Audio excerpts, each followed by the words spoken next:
நடித்த படங்கள் குறிப்பிட்ட தேதிகளில் ரிலீஸ் ஆகாததினால் தமிழ் ஹீரோக்களுக்கான தரவரிசை பட்டியலில் சிம்புவின் பெயர் காணாமலே போய்விட்டது.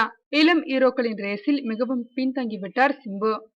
ரேஸில் உள்ள மற்ற இளம் ஹீரோக்களின் படங்களுக்கு உள்ள பிசினஸ் சிம்பு படத்திற்கு கிடையாதா? வசூலும் கிடையாதா? நேற்று வந்த சிவகார்த்திகேயன் படம் 40 கோடிக்கு பிசினஸ் ஆகிறதா?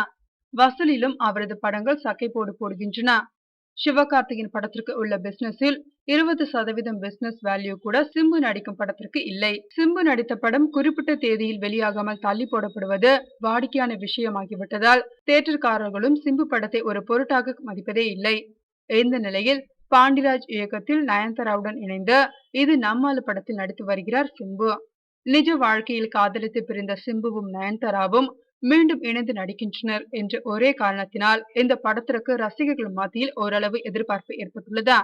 அதன் காரணமாகவே கடந்த ஜனவரி 15ஆம் தேதி யூடியூபில் வெளியிடப்பட்ட இது நம்மாளு ஃபர்ஸ்ட் லுக் நல்ல வரவேற்பை பெற்றுள்ளது.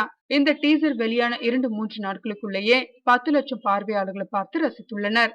தற்போது வரை அந்த டீசர் 35 லட்சத்திற்கும் மேற்பட்ட ரசிகர்கள் பார்த்துள்ளனர். இதை வைத்துக்கொண்டு இது நம்மாளு படம் வெற்றி அடையும் என மண்டை கணத்துடன் திரிந்து கொண்டிருக்கிறாராம் சிம்பு.